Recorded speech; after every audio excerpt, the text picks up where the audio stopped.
Deus nos envoltos agora.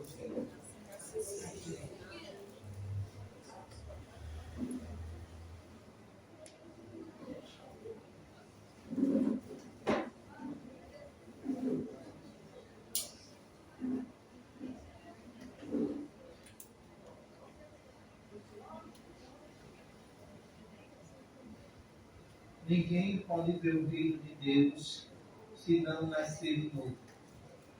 Jesus, tendo vindo para Betânia e Cesareia e Filipe, interrogou seus discípulos e disse: Quem diz o homem quanto ao Filho do Homem? Quem dizem que eu sou? Eles responderam: Alguns dizem que sou João Batista, outros Elias, e outros Jeremias, ou alguns profetas. Jesus lhe disse: E vós outros que dizeis quem eu sou? Simão Pedro, tomando a palavra, lhe disse: Vós sois o Cristo, o Filho do Deus vivo. Jesus respondeu: Sois bem-aventurado, Simão, filho de Jonas, porque não foi nem a carne nem o sangue que vos revelaram isso, mas meu Pai que está nos céus. Senhor Jesus, dai-nos, Senhor, a vossa inspiração de luz e de compreensão para com todos aqueles que não compreendem, Senhor, vosso ensinamento. Que a vossa escada, Senhor, de evolução espiritual seja dada a cada um de nós para o nosso progresso, Senhor. Nosso progresso lento, mas com o objetivo principal de amar o próximo como a si mesmo. Em teu nome, divino Mestre, damos por iniciado a nossa palestra na tua paz, na tua luz, no teu amor.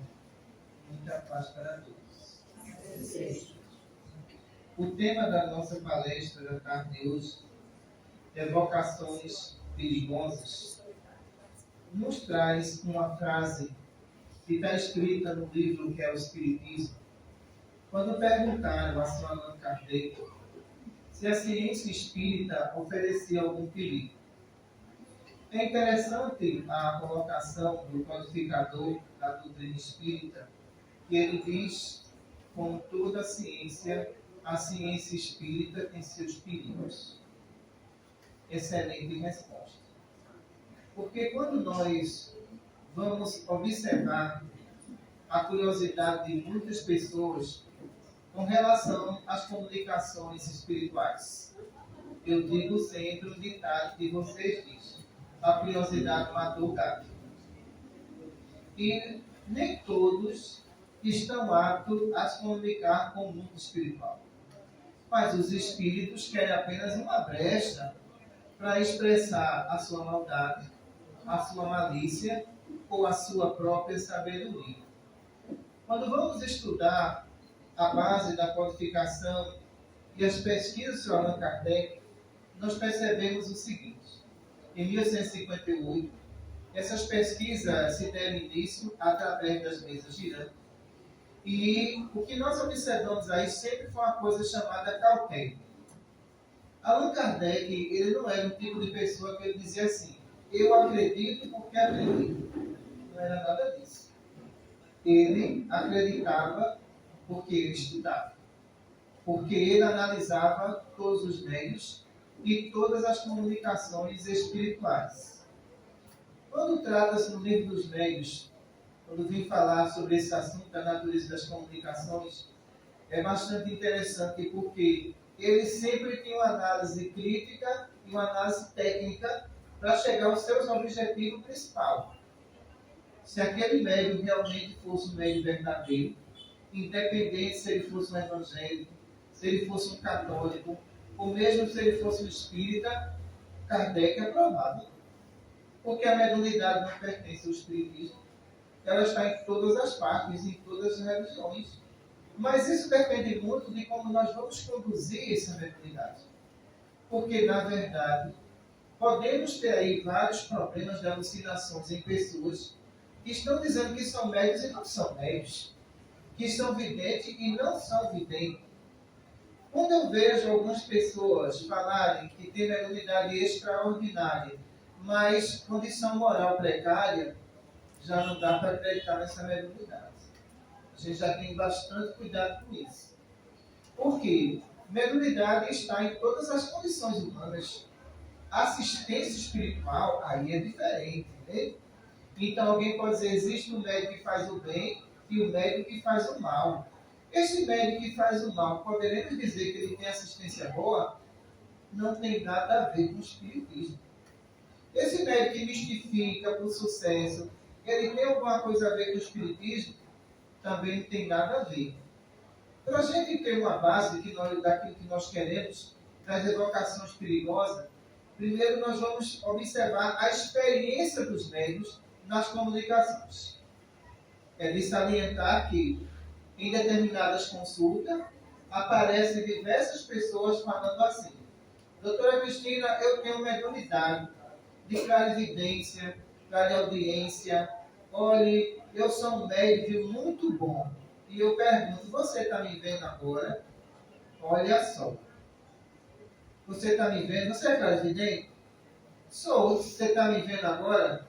Estou me vendo, doutor. Agora me diga como eu sou. Você está me vendo? A senhora é alta, olha só, dos cabelos pretos, minha filha. Eu só tenho 1,60 m. Tu errou, criatura. Outra coisa. Os meus cabelos são pretos, mas com umas pintinhas, loirazinhas, que fazia parte da minha raça. Aí tu está seu 1,70 m, você já está vendo que ali não existe mediunidade. Certo? Eu digo por quê? Eu encontrei na região do Agreste uma senhora de 80 anos de idade, médio, católica. Olha aí, as mesmas pesquisas que Allan Kardec. E eu fui fazer uma consulta para ela, e ela, quando entrou na sala, olhou para mim, ela disse, mas que coisa mais linda. Eu disse, eu bonita? Eu sou meio amarela, criatura. Eu não sou bonita, não. Mas como a senhora é jovem, disse, olhe, eu estou lhe vendo. Ela deu a descrição completa. E era uma médica católica. E eu disse, realmente você está me vendo. Viu? Você está me vendo mesmo. Eu sou do mesmo jeitinho que você está vendo aí. Mas a senhora tem a estatura de um adolescente, certo? Você está certíssima. Agora, o que a gente observa muitas vezes é muito barulho na mediunidade e pouca informação. Quando a gente observa muito barulho na mediunidade e pouca informação, eu quero dizer o quê? Existem médios que apresentam currículo das faculdades que ele tem. Nenhuma funciona. É tudo uma face. E às vezes nas consultas, eu percebo muitas vezes que essas pessoas se sentam com tom de ameaça. Olha, doutora Cristina, se liga, eu sou o doutrinador, viu? Tudo bem, eu estou à sua disposição para responder o que você quiser. Pode fazer a pergunta. Agora, se for pergunta brincalhona, não me cabe a mim responder.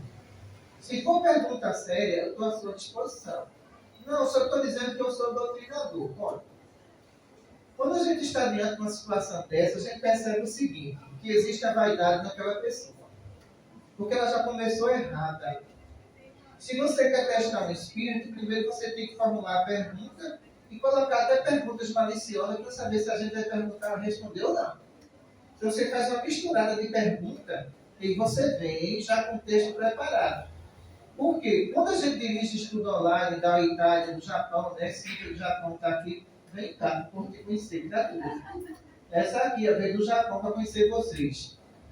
Cíntia do Japão, que está lá também no estudo online para o futuro Hospital Espiritual de lá. Viu? Obrigado. Então, o que acontece? Mediunidade, inclusive, está em toda parte, olha aí. Está até no Japão. Mas o que acontece com esses médios é que eles vivem de ameaças com mediunidade extraordinária. Mas não chega a lugar nenhum. Não chega. Por quê? Olha, Allan Kardec ele diz uma coisa também muito interessante. Que através dos fluidos positivos, você elimina os fluidos negativos. Isso quer dizer o quê? Para o médium curar, é preciso que ele tenha condições morais. Se ele beber, essa cura não acontece. Se ele fuma, essa cura não acontece. E Allan Kardec deixa uma coisa também, né? Muito bonita quando ele diz assim: o bêbado não aconselha o outro. Ele se referiu ao quê? A questão da doutrinação. Se eu sou um doutrinador, que eu não dou exemplo, como é que eu vou doutrinar alguém ali que está precisando do meu exemplo? Aquele espírito, ele não é doutrinado. Ele vai ficar revoltado e observar que existe uma pessoa pior do que ele dando sermão. Por isso que Allan Kardec disse: olha, o bêbado não aconselha o outro. Então, para uma pessoa aconselhar uma pessoa que não bebe, que é que bebe, você não deve beber, não é isso? Você está dando o maior exemplo. Os espíritos que habitam a crosta terrestre conhecem vocês mais do que a mãe de vocês.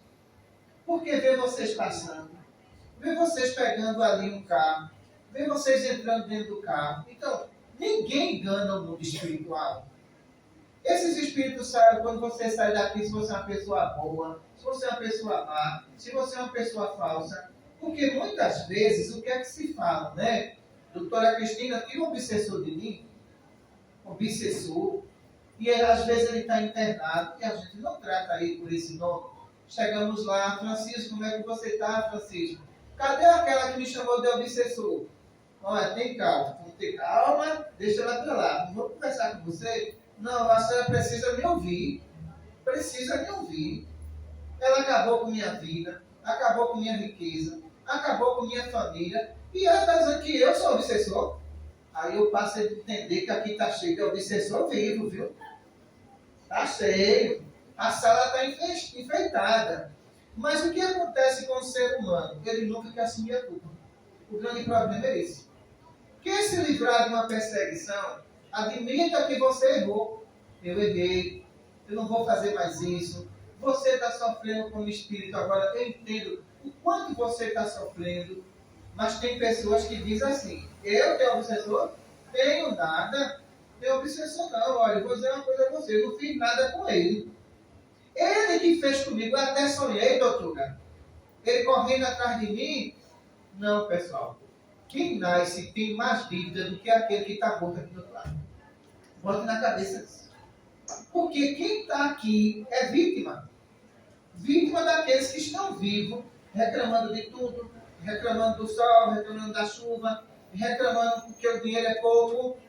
Mas vem para cá sentir a dores dessas criaturas. Então, é por isso que eu digo a eles: tenha calma que eu vou ouvir primeiro ela. Depois eu estou aqui, vou ouvir você também. Eu estou aqui como médico espiritual, não estou tomando partido nenhum. Porque eu já sei que essa história vai cair em cima do encarnado. Não é desencarnado, não. E o que acontece muitas vezes com as pessoas? A curiosidade das evocações espirituais. E fazem isso em casa. Como é que você vai doutrinar uma criatura que você prejudicou em casa? E os evangelhos lá se espalhou com essa prática. Chega a pessoa dizendo que, olha, no evangelho no lar, o obsessor sempre vem e eu estou doutrinando ele. Tu não doutrina teu marido, vai doutrinar, como é que vai doutrinar o obsessor? Teu marido continua lá, entendeu? Com toda a inferioridade, você jogando panela dele, ele jogando em você, aí você virou santo para o evangelho lá. Meu irmão, que a parte de Deus te envolva. Olha, tão boazinha.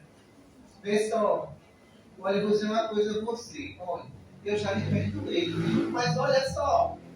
Falta você me perdoar. Peraí. Que doutrinação errada é essa? Você está se colocando agora como uma pessoa santificada. Quando você diz falta você me perdoar, que eu já lhe perdoei, você não perdoa ninguém.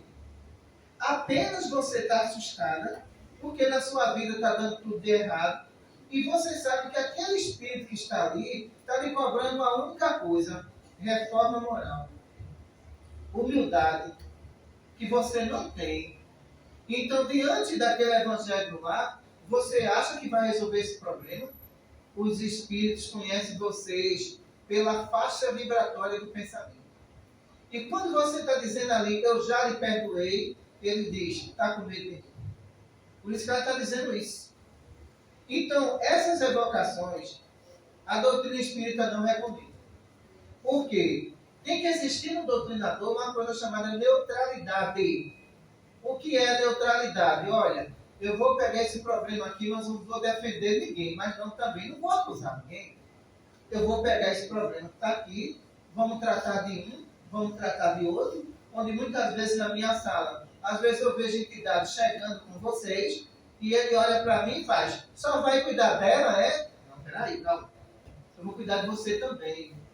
Sabe por quê? Você é a vítima. Aí vocês deitam ali na maca, né? Faz, doutora, olha, minha vida está de cabeça para baixo. A dele já faz 100 anos que está de cabeça para baixo e não sai do canto. Será que a gente não tem consciência disso? Que essas pessoas aqui do outro lado sofrem horrores. Só existe uma coisa para a gente vencer o processo de obsessão: paciência e resignação. Se você não tem paciência e resignação, o que é que você vai dizer? Doutora Cristina, tira esse capeta perto de mim, que eu não aguento mais não, já mudou o velho. Já não é mais obsessor, já é capeta. Olha, esse espírito está me enchendo a paciência, já perdeu o controle da situação. Só que os espíritos são como os homens, que são alma dos homens. Eles gostam de ser bem tratados. Eles não gostam desse termo. Eles têm nome, eles têm identidade, têm família, têm pai, têm mãe. E muitas vezes aquela pessoa só olha para dentro de si e não olha aquilo que o cerca. Eu acho isso uma questão muito injusta. Aí o que é que acontece dentro do processo de obsessão, principalmente do Evangelho no Lar? Evoca os espíritos para adivinhações. E começa ali. Um incorpora, isso acontece no Evangelho no Lar, viu? Aí pergunta ao espírito: eu vou me casar quando? Mas olha só, isso é pergunta que você faz ao espírito. Olha, eu vou dizer uma coisa a você, porque às vezes eu gosto de brincar com o paciente para ele ficar mais à vontade. E tem algumas que têm a coragem de perguntar, isso é de coragem, viu? O doutora Cristina, como é que eu vou arrumar um namorado? Eu digo, eu sou Santo Antônio, está arrumando um namorado para tu. Ô criatura, você bota Santo Antônio de cabeça para baixo. Eu não, viu?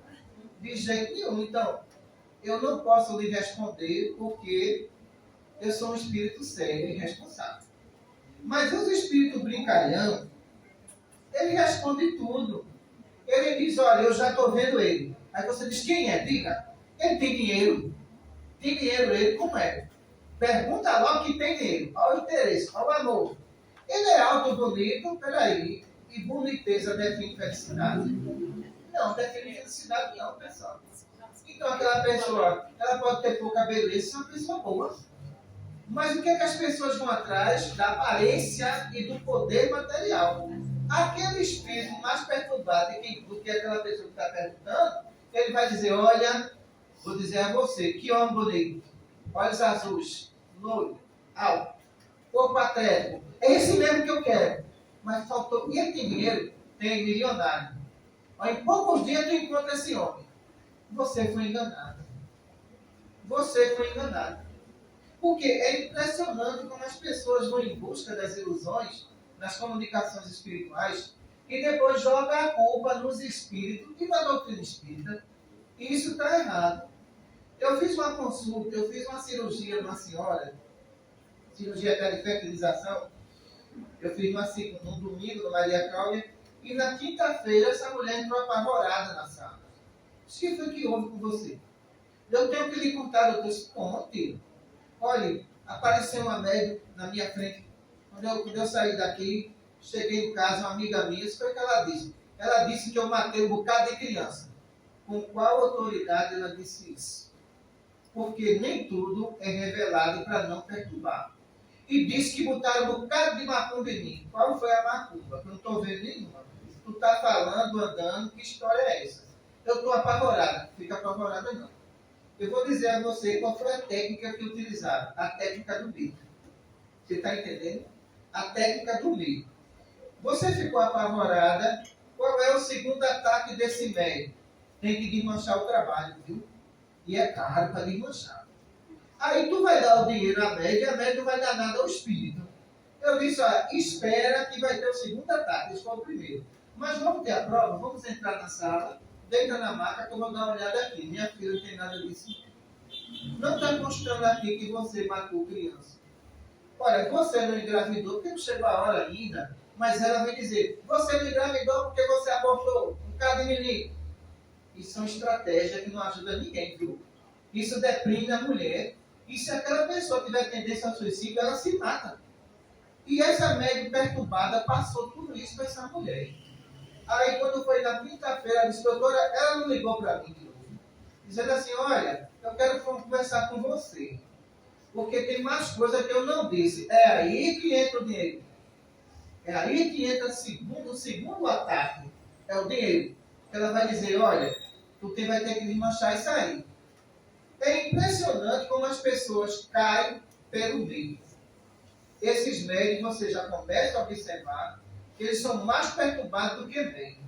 Que exige desses médicos um psiquiatra, um psicólogo, para esses médicos se orientarem.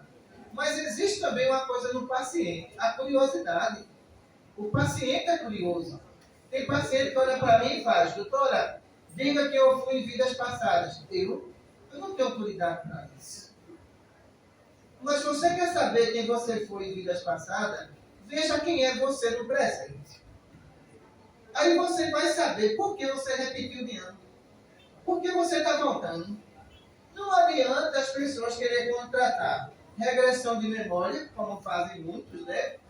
Que se deita lá no sofá, o magnetizador chega e o relatório já está pronto.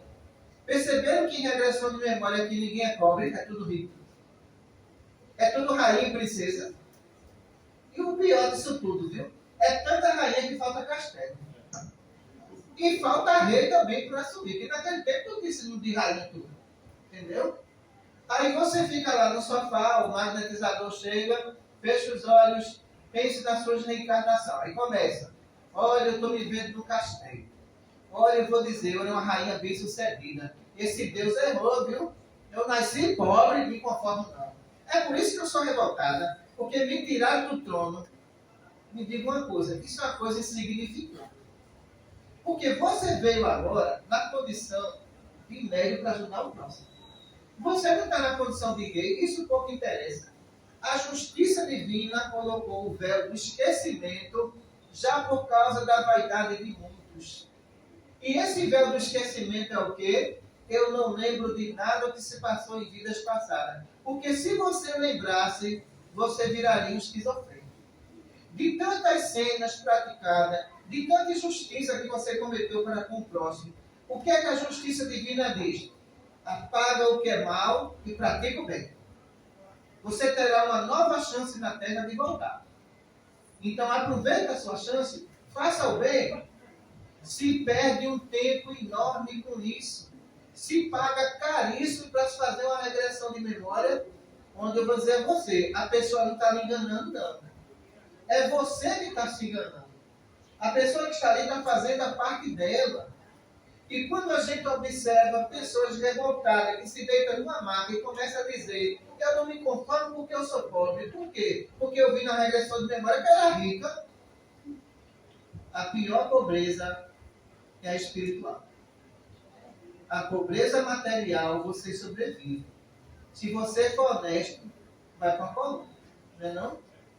Então, o que é que acontece? Não adianta a riqueza com desonestidade. Essa riqueza com desonestidade, para quê? Para provar que tem um poder material? Então, as pessoas elas têm que aprender a questionar os espíritos. As pessoas têm que aprender que aquele médium, muitas vezes, ele não tem a experiência de passar a mensagem. E se ele não tem essa experiência, você também não tem de questionar aquele espírito. É outro problema sério. São as doutrinações e os posicionamentos errados. Quando muitos doutrinadores dizem assim, por que você está perseguindo Paulo? Paulo é uma pessoa boa. Agora você matou Paulo em 10 reencarnação. Não faça isso em doutrinação. Você tomou partido. E quando você tomou partido, aquele espírito está dizendo, olha, que advogado deu agora. Quer dizer, eu sofri e vem falar que eu matei ele. Eu nunca matei ele. Ele que me matou. Doutrinações erradas e equivocadas. Quando a gente observa alguns tipos de doutrinação que muitas vezes aquele espírito ele não quer saber da morte. Ele não se convenceu do que morreu. O que é que fazem na doutrinação? Eu vou mostrar o seu enterro. Vocês não gostam nem de sonhar com o enterro de vocês? Que vocês acordam apavorados? Será que eu morri hoje? Eu sonhei que eu estava dentro do caixão, não quero não, meu Deus. Aí você vai mostrar para o espírito o enterro, para se convencer que ele morreu, isso causa pânico. Aí isso vai mais adiante nas evocações e diz, eu vou mostrar seus restos mortais. Me diga uma coisa, quem é que quer ver isso? A veste corpo deixou de existir, pessoal. O que tem agora é a veste fluídica chamada perispírito. É esse corpo agora que interessa o espírito. Em vez desse espírito sair da reunião mediúnica calmo, ele está apavorado. Ele não vai para canto nenhum. O mentor espiritual da casa não tem agora como resolver uma situação em um clima criado por doutrinadores que não tem experiência nenhuma em lidar com perguntas. Aquele espírito volta para casa, vai ficar vagando no meio da rua, ele não vai aceitar. Às vezes, quando eu pego algumas doutrinações de paciente que incorpora, olha, agora é de espírito para espírito, veja só. Eu conheço o nível de perturbação dele. E alguns perguntam a mim assim, eu morri, eu não posso me informar não. Certo? A gente quer lhe ajudar. Eu morri ou não? Se eu disser que ele desencarnou, ele entra em pânico. Não é o momento da gente resolver a dor dele. Se ele foi atropelado, entendeu? Se foi um tiro que ele levou justamente. Não é de você chegar e falar, você morreu. Quem é que gosta de ouvir isso? Nenhum espírito gosta de ouvir isso. Então, quando vocês perguntam pelos parentes de vocês, o que é que eu respondo no pós-morte? Olha, está em câmara de recuperação, daqui a 90 dias, a gente tira a medicação e vai dar notícia a ele depois de 90 dias. Isso não é feito por mim, não. Isso é uma equipe de psicólogos que chega, então, abre a câmara, ele acorda mais novo, né? Sem sintoma de doença nenhuma.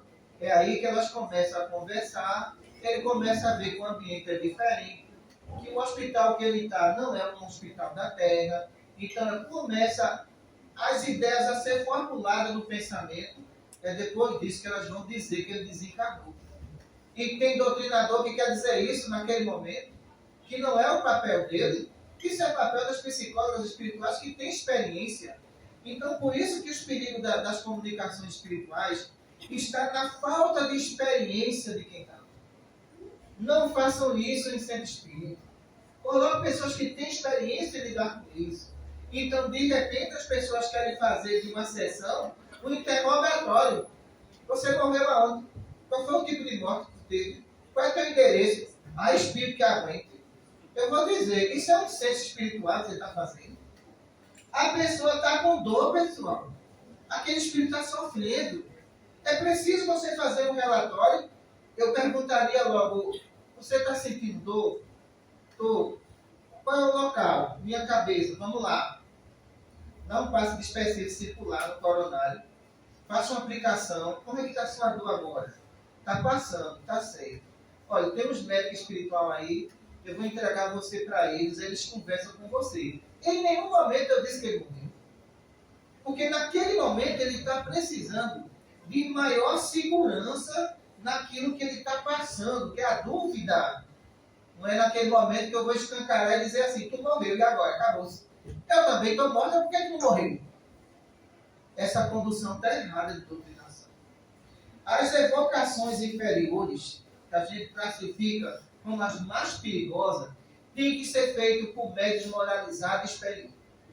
Já ouviram falar em retorno de comunicação? Vamos lá, o que é retorno de comunicação? Seu Paulo que está aqui, eu pedi para ele receber uma entidade inferior que estava com vocês. Sempre. Se ele não tiver condições energéticas positivas, vira para cima dele. Porque os frutos dele é semelhante aos frutos dos espíritos. Já que aquele espírito é inferior e o comportamento dele é idêntico ao do espírito, sabe o que ele diz? Me evocou. Deixa eu terminar aqui, eu vou atrás dele. As evocações graves são permitidas por Deus quando a justiça divina observa naquele meio qualidade energética positiva. Se essa qualidade fluídica não for positiva, é por sua conta. É o que acontece nas escolas com o joguinho do copo, né? Está todo mundo lá, copo para cá, começa o nome, e daqui a pouco aqueles espíritos se irritam em grupo e começam a incorporar em todo mundo ali, aí chama aquilo de crise de ansiedade. Não. Aquilo ali se chama evocação coletiva, incorporação coletiva. Começou no corpo, agora todo mundo está ali, ó, com irradiação, se tremendo, caindo. Então, a doutrina espírita, ela só recomenda as comunicações sérias ou as comunicações de espíritos inferiores com pessoas experientes. Muita paz para todos. O tempo já foi embora. Pergunta, vamos lá, pessoal. É com vocês agora.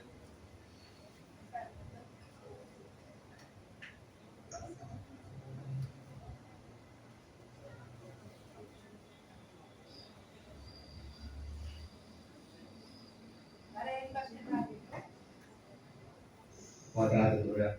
Boa tarde. Qual a sua visão referente ao exorcismo? Se podemos considerar que é uma evocação perigosa?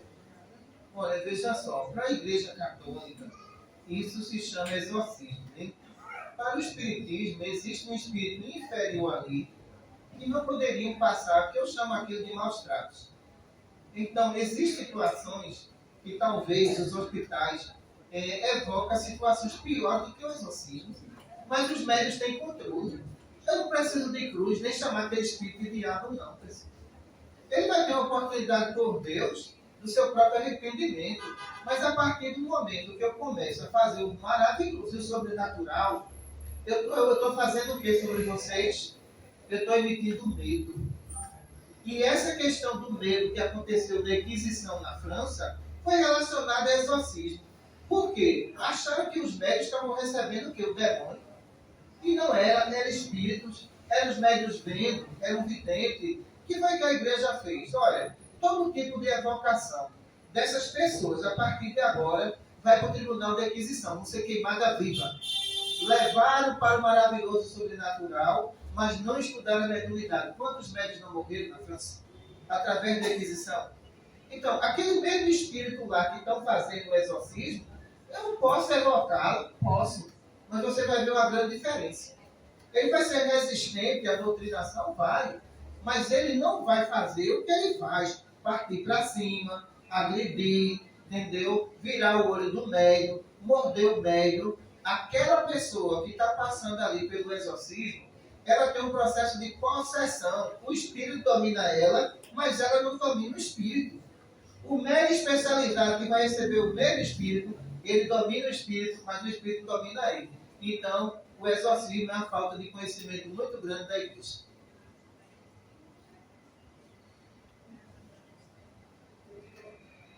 Se o teu Vandir desencarnar de cedo, não fui eu não, viu? Não deixaram nada aqui hoje, hein? Doutora, Hoje não.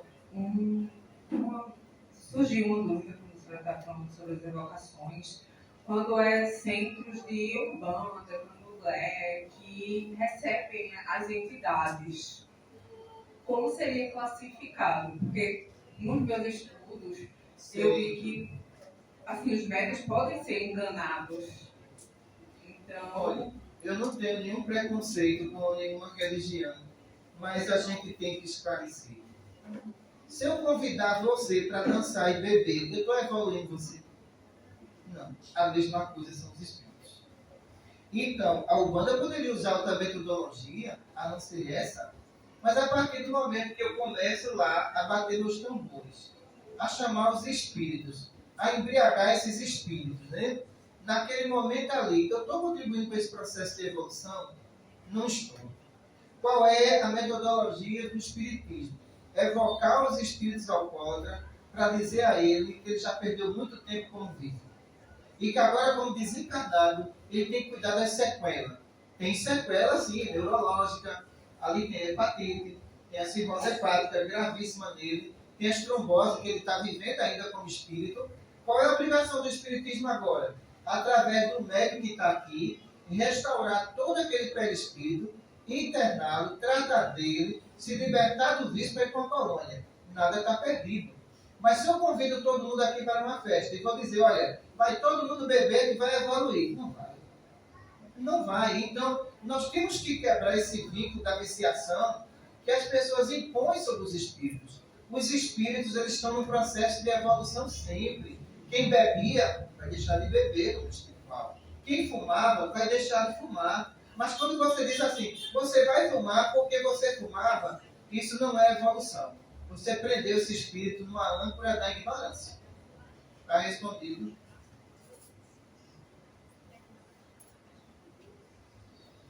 Boa tarde. Boa tarde. Queria saber sobre a subjugação. Porque eu já passei por isso. Mas foi uma experiência muito assustadora e dolorosa. E que eu estava mesmo marcando nessa eu não sei como denominar, sabe? Mas eu fazia exatamente o que era passado para mim, como se fosse tudo verdade. Por que isso acontece? É uma fraqueza minha como espírito. Deixa eu dizer uma coisa assim, olha. Espiritismo sem ciência é tratamento sem solução. A senhora foi vítima, né, desse processo aí. Mas vamos lá. Se eu tenho um caso aqui de possessão ou subjugação, eu vou estudar primeiro quem está fazendo isso. Então, no caso da subjugação, muitas vezes o médium ele não tem experiência para se livrar. Eu já peço a evocação para ver qual é a natureza daquele espírito. Se a natureza for um espírito que está perseguindo o cristianismo, você pode ser vítima, o padre pode ser vítima, todo mundo pode ser vítima. Se for a lei de causa e efeito, eu entendo, ela fez alguma coisa com ele. Mas muitas vezes na subjugação, sabe o que acontece? São espíritos que são contra o cristianismo. Eu acho mais fácil, porque eu pergunto a ele, qual foi o mal que ela lhe fez? Eu apenas não gosto desse Jesus. Mas Jesus gosta de você. Agora você não tem o direito de fazer isso.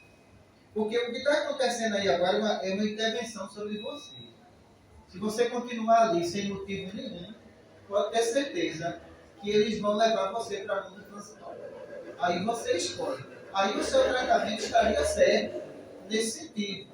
Mas quando confunde uma subjugação, né, com a lei de causa e efeito, aí é complicado, ela vai sofrer. E ninguém vai saber o rumo de como vai ser aquele tratamento espiritual. Por isso que todo o tratamento de vocês está anotado ali. Ó. Eu olho tudo, né, como é que está ali. Então eu posso dizer assim, olha, essa entidade foi embora, está aqui, recebeu alta, você está de alta. Então a senhora sofreu porque o tratamento foi errado. Pois não. Boa tarde. Em relação ao consumo de carne e açúcar, mas principalmente carne, o que você quer dizer? Eu vou dizer uma coisa, o senhor Vandir hoje comeu peixe, mas eu não proíbo de comer carne. Sabe por quê? Não é o que entra pela boca do homem que o torna impuro, é o que sai da boca do homem. Então isso quer dizer que a natureza da bondade, ela vem de dentro. O que vem de fora está ingerido por você, a bebida prejudica. Claro, entendeu? O cigarro prejudica. Mas em questão alimentar, eu não coloco restrição. Porque o mesmo Jesus disse, né? Então não é o que entra pela boca do homem, é o que sai dela. Então a carne não tem nenhum efeito.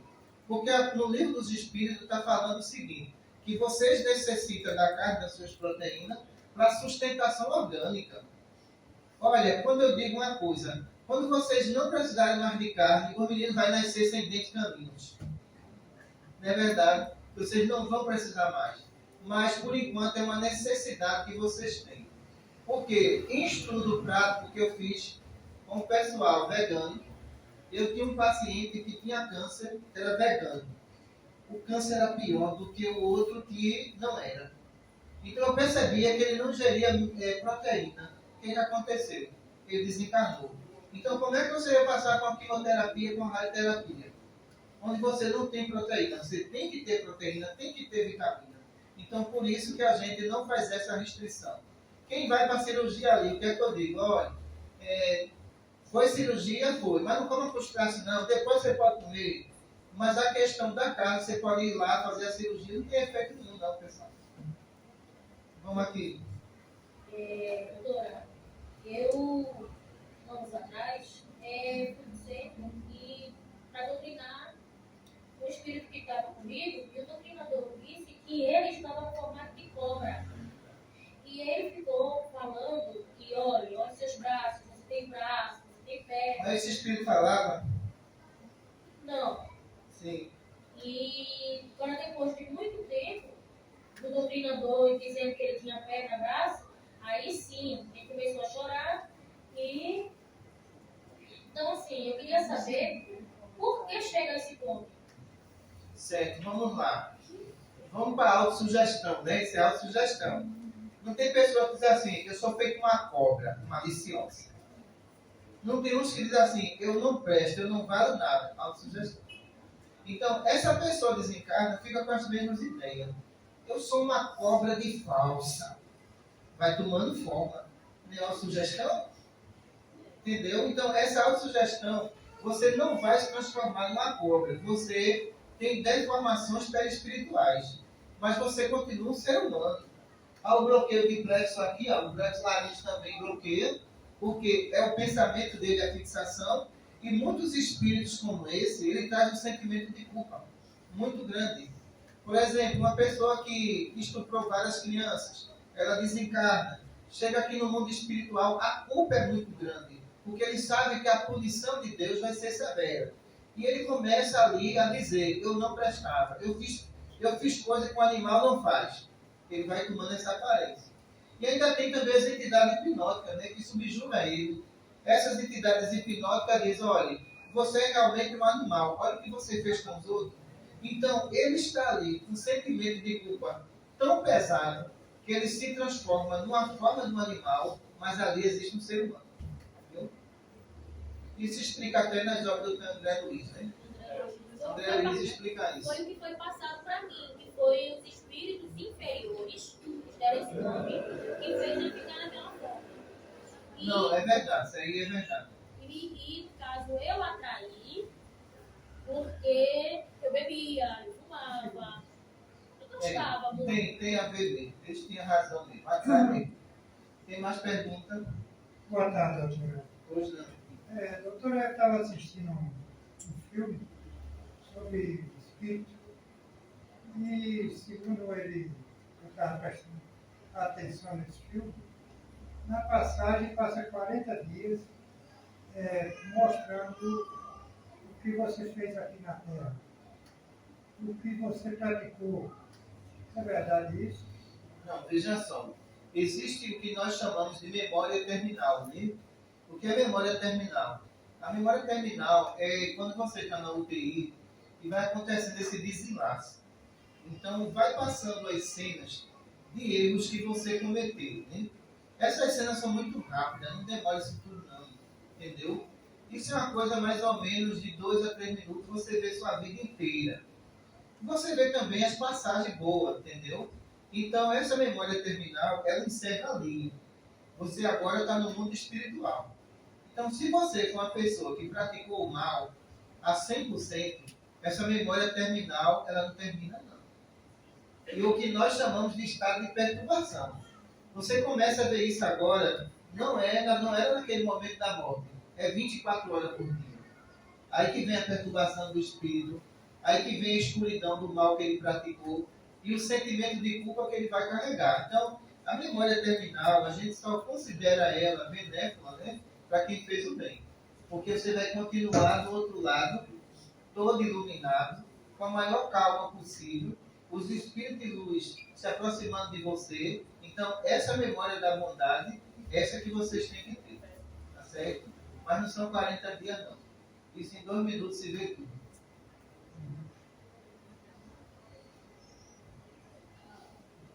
Aqui, trabalhadores, não tem nenhuma pergunta, não, né? Pronto, graças a Deus. Vamos ver seu Paulo aqui, depois seu Paulo encerra. Cada hora de vocês. Hoje não. Doutora, eu tenho uma dúvida. Hoje não. A pessoa que desencarna, né? O espírito, se a gente não vier aqui procurar o tratamento, o hospital espiritual paraense, ele atende lá também, ou só se a gente encarnar vier aqui procurar ajuda? Olha, onde tem hospital espiritual, nós temos uma equipe lá fora de 2.000 médicos, que esses 2.000 médicos são responsáveis em trazer eles para cá, mesmo sem você pedir a consulta. É de responsabilidade deles fazerem isso. Os internamentos é feito na enfermaria espiritual, certo? Então, essa área daqui, ela abrange uma área enorme, né? A área do Maria Cláudia também, Limoeiro também agora, Amor Progresso e Pesqueira e Caruaru. Então, essa área também é assistida. Porque os desencargos que acontecem nessa área, seu parente pode estar em algum hospital. E às vezes, o que é que acontece? Me pergunta, doutora, fulano de tal está aqui, como é o nome dela e a idade? Porque esse nome tem que constar na entrada de desencarnado, né? Que a gente chama sala pós-morte, né? Essa sala pós-morte é uma sala enorme, que eles ficam deitados ali, cobertozinho, bem calmo. Não se assuste não, não se me vê não, tá certo? Então essa sala pós-desencarne é muito calma. Então é o período de recuperação.